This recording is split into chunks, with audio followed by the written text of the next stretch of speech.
né?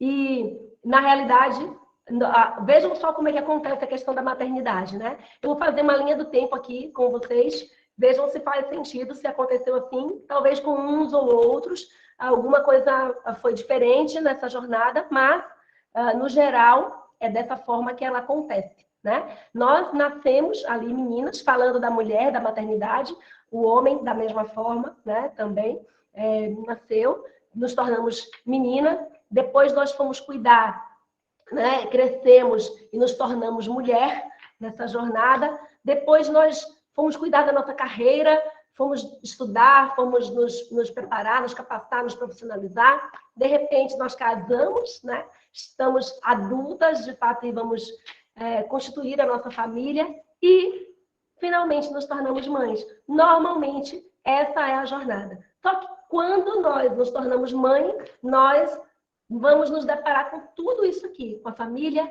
com a carreira, com os conflitos ligados à mulher que nós somos e quantas mulheres esquecem que são mulheres depois que se tornam mães, né? Elas vestem aí o uniforme de mãe e continuam mãe, no trabalho ela é mãe, no casamento ela é mãe, né? Ela é mãe o tempo todo. E muitas vezes na relação com os filhos ela é filha, né? Por quê? Porque existem essas inversões de papéis. Nós vamos olhar para isso, exatamente porque a nossa criança ela se manifesta, ela aparece nesse momento.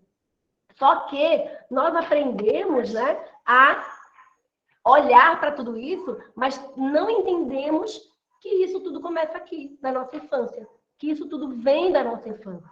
Né? É na nossa infância que tudo isso começa. Então, vem os conflitos, carreira, maternidade, como eu já falei para vocês, né? O que eu cuido primeiro, o que eu faço primeiro, eu vou ser mãe, eu vou cuidar da minha carreira, eu paro, mas se eu parar, o que vai ser da minha carreira? E se eu continuar, quem vai cuidar do meu filho? Né? Coloco na escola, coloco alguém para cuidar, vem um monte de conflitos a partir disso aí. E nós aprendemos a ser Mulher Maravilha, aquela mulher que dá conta de tudo, aquela mulher que faz tudo, né? Eu vou trazer aqui uma imagem para vocês, e se alguém se identificar, não é foto de ninguém, tá? Mas se alguém aqui se identificar, as mulheres de plantão da sala, não se assustem. Isso aqui não é uma foto de ninguém. Alguém aqui se vê nessa foto, nessa imagem? Tem que cuidar do corpo, tem que ir para a academia, cuidar da saúde, né? Tem que cuidar do trabalho, dos amigos, dos filhos, do marido, das compras, da casa. Tem que ir para as redes sociais cuidar porque é do trabalho também. E aí a gente tem que dar conta de tudo isso, né? Vatila, né? A pronúncia, não sei, de repente é um nome diferente, muito bonito por sinal. Também estou nessa foto. Todos se identificando com a foto. Nossa, gente, temos que olhar para vocês, porque realmente se estamos nos vendo nessa foto, isso é muito sério. Eu me vi nessa foto muito tempo, gente. Eu também me vi nessa foto muito tempo. E olha, nós aprendemos isso. Nós aprendemos que temos que dar conta de tudo. Nós aprendemos que não precisamos pedir ajuda, né? A Mulher Maravilha, a mulher guerreira que suporta tudo. Pode mandar que eu dou conta, né? Pode dizer o que tem que fazer que eu resolvo. E resolve os problemas dela, resolve a vida dela e resolve a vida da família toda, né? Não tem ninguém aqui nessa sala, é só um exemplo, né, que eu tô dando. Ninguém está aqui, ninguém aqui pode até dar conta da sua própria vida, mas da família não, ninguém. É só um exemplo que acontece em alguns casos, né, assim que eu atendo, tá? Mas aqui na sala não. Mas é isso que nós aprendemos. E muitas vezes nós nos cobramos por isso. Nós é que colocamos sobre nós essa responsabilidade. Nós é que trazemos para nós, né, essa coisa de querer fazer tudo, de querer resolver tudo, de não querer pedir ajuda, de não querer delegar, de não querer, né, realmente parar, de realmente nos colocarmos em segunda opção, né? Em terceira, em quarta, em última. Não tem ninguém aqui. E com isso, vem aquela situação, né? Do que a gente chama de polarização do feminino e do masculino. Por quê? Tem muitas coisas aqui que, na realidade, poderiam ser compartilhadas com o seu marido, com alguém. Eu sei que tem algumas mães que são mães solo, e aí o desafio fica ainda maior. Na verdade, eu sei que tem pessoas que não têm uma rede de apoio, que não têm ajuda.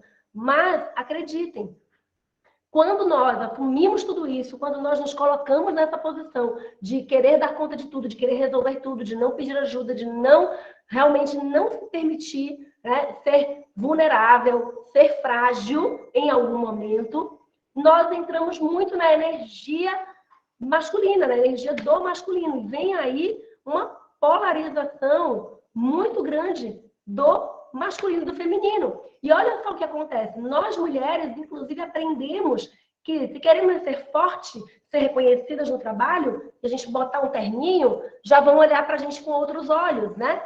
Se a gente começa a mudar a cor da roupa que a gente usa, vamos vestir mais preto, preta cor séria, preta cor de responsabilidade, né? A gente não dá espaço para o feminino que há em nós.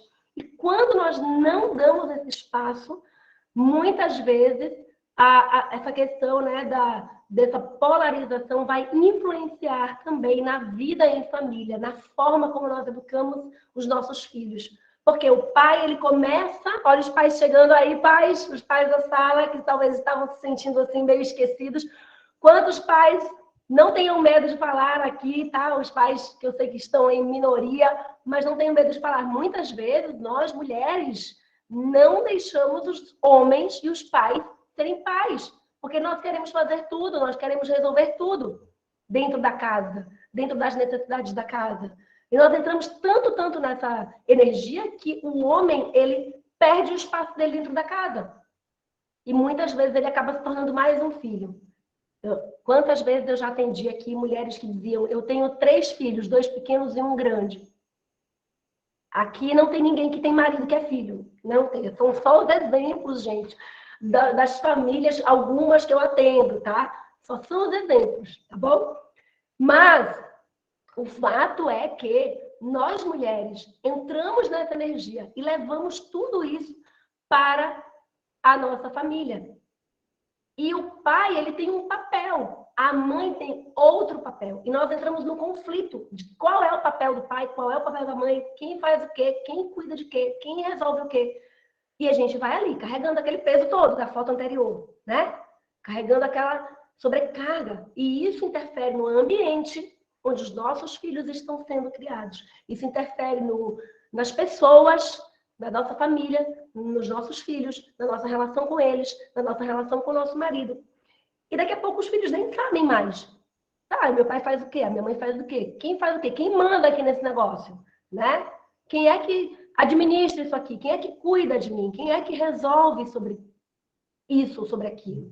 Então é importante entender que a relação com os nossos filhos, ela passa pela referência de pai e de mãe, que todos nós trazemos na nossa infância, da nossa infância para a nossa vida adulta. De quem foi esse pai e essa mãe que nós tivemos, e nós vamos levar isso para dentro do nosso casamento e vamos levar isso também para dentro da nossa relação com os nossos filhos, com o nosso cônjuge e, consequentemente, para a educação dos nossos filhos. Então, pais presentes aqui, eu quero dizer para vocês que olhar a relação com os nossos filhos, antes de olhar a relação com os nossos filhos, né, nós precisamos olhar para nós, para quem nós fomos quando criança, para como foi a nossa relação com os nossos pais e o porquê que nós estamos levando tudo isso para a nossa relação com os nossos filhos. Essa energia masculina hoje presente, essa versão masculina que está hoje tão presente dentro das mulheres, ela vai saber, ela vai conseguir cuidar da criança, vai conseguir se relacionar com os filhos? Será? A mulher, ela vem mudando sutilmente a forma de agir, né? A forma como ela se veste, se ajustando a esse padrão masculino que existe hoje na sociedade, de tal maneira que o feminino que há em nós perdeu lugar. E é aí que entra o desequilíbrio nessa relação com os nossos filhos. Por quê? Porque nós não nos colocamos na nossa posição, nós saímos da nossa posição. E, consequentemente, os nossos maridos ou os pais dos nossos filhos também perderam essa posição, né? Então, é importante, acima de tudo, nós entendermos qual é o papel do pai, certo? Qual é o papel da mãe nessa relação com os filhos? Vamos olhar para isso agora. né? Porque a mãe, ela tem um papel muito importante, que é o papel de cuidar, o papel de acolher, o papel de, sabe, de olhar para a criança e realmente ter a criança ali para o cuidado. O cuidado é uma função feminina que nós, mães, durante muitos anos abrimos mão. Eu abri mão disso durante muito tempo. Eu estou falando aqui para vocês como mãe de adolescentes, que na fase deles, crianças, abri mão disso. Eu não sabia siga os passos de desenho o que eu sei hoje, né? Então, é muito importante que nós olhemos para isso, porque as consequências disso para os meus filhos na adolescência foram bastante desastrosas. Eu precisei juntar uns caquinhos, né? Então, é por isso que hoje eu tenho compartilhado esse conhecimento, para que vocês, pais e mães, possam olhar para isso e entender que se vocês querem, se nós queremos, como pais e mães, desenvolver uma relação saudável com os nossos filhos, nós precisamos entender, primeiro, quem foi a criança que nós fomos. Entender como foi a nossa relação com os nossos pais na construção dessa criança, que nós trouxemos para a vida adulta, trouxemos para o nosso relacionamento e agora para a relação com os nossos filhos. Porque nós desaprendemos a cuidar. Nós parimos e depois transferimos a responsabilidade do cuidado. E quando a gente chega em casa, quando volta para casa, a gente está cansado, estressado, a gente não quer cuidar de filho, a gente não quer separar tempo para eles, né? A gente não quer dar esse tempo e essa energia, essa atenção para os nossos filhos. Então, o papel da mãe é cuidar. Esse é um papel da mãe. Um outro papel da mãe é ensinar. E, normalmente, a gente não tem muita paciência mais para ensinar, né? A gente, inclusive, transfere para a escola. A escola é que tem que ensinar. A escola ensina a criança desde escovar os dentes até, de boas maneiras, né? A matemática, a português, né? Então, será que nós estamos cumprindo o nosso papel enquanto mães quando nós transferimos essa responsabilidade? Porque esse é um papel nosso, da mulher, da mãe, e que quando não é preenchido, vai deixar uma falta na vida dos nossos filhos. E há também o papel do pai, né? Até porque, para que a mãe possa exercer bem esse papel, o pai também precisa exercer bem o papel dele. É um papel de prover, né? Eu trouxe aqui essa foto do pai numa função de trabalho com o filhinho ali, com a maletinha na mão. Por quê? Porque o trabalho, ele é relacionado diretamente à função e à energia masculina. O prover, o ganhar dinheiro, o suprir a família com essas necessidades. Isso não quer dizer, e por favor, não estou fazendo aqui nenhuma apologia que a mulher não deve trabalhar ou ter a sua atividade profissional, não é isso. Pelo contrário, contudo, entender que se a mulher tem um marido, um homem que é provedor, que cumpre esse papel, torna mais leve a jornada dessa mulher para que ela possa exercer bem o seu papel de cuidar e o seu papel de ensinar, né? Então, este é um papel essencialmente masculino. E quando a mulher ela está muito focada na carreira, o tempo todo voltada para a carreira, para o dinheiro, ela entra nessa energia do masculino, que é de prover. Mas ela vai acabar deixando de lado essa função de cuidar e de ensinar. E, consequentemente, se não deixar de lado, ela vai tentar dar conta de tudo. Aquela mulher lá que está, né, naquela foto, que não tem ninguém aqui nenhuma, foi só um exemplo, né, como já falei, mas que a mulher vai tentar ser forte, dar conta, cuidar de tudo, né, resolver tudo, certo? Então, esse é um dos papéis do pai, mas o pai também tem outros papéis, também muito importantes, né, que é o de proteger. É do pai esse papel de dar a proteção para a família, para que ela consiga, né, estar segura. Então, esse é um papel do pai também. E o outro papel do pai, né, que é o de estimular, o de impulsionar. É o pai quem impulsiona, é o pai quem envia o filho, né, para a vida, para o mundo. Esse é o papel do pai. A mãe, ela quer segurar, mas o pai faz assim, ó, vai, meu filho. E isso é muito bacana, eu até me emociono de pensar, de ver isso, de falar sobre isso, porque isso é algo que nós estamos vivendo hoje aqui na nossa casa, né?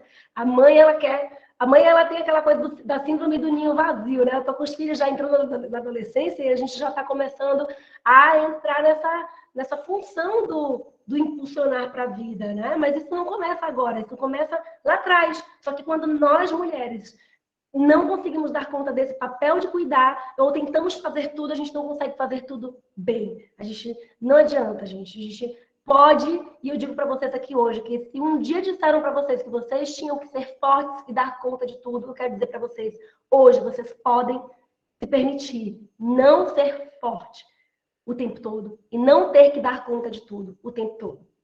E quando nós fazemos isso, nós damos espaço para que o nosso marido, né, ou para que o pai dos nossos filhos, ele possa entrar nesse papel e, de fato, cumprir esse papel que é dele, na vida dos nossos filhos. E os nossos filhos precisam disso. Quando há esse desequilíbrio na função de cada um, é que ocorrem os conflitos, é que ocorrem esses desequilíbrios, né, esses desajustes, esses problemas que nós temos visto hoje as famílias enfrentando. Exatamente porque nós não estamos dando conta de tudo e não estamos fazendo aquilo que é mais importante do nosso papel de mãe, que é de cuidar e de ensinar. E os homens não estão conseguindo também dar conta de tudo isso, que é o de prover, proteger e impulsionar e enviar para a vida. Né? Mas por que tudo isso é importante? Né? Porque, vejam, a criança, até os 7 anos, eu sei que tem pais aqui de crianças até 7, ou até mais, mas a criança até os 7 anos, ela está ali no que nós chamamos de primeiro setênio. Né? Ela está no campo sistêmico da mãe. Ela está no campo sistêmico da mãe e, nesse momento, a formação da mente dela e da personalidade dela que estão acontecendo é muito influenciado por essa convivência com a mãe.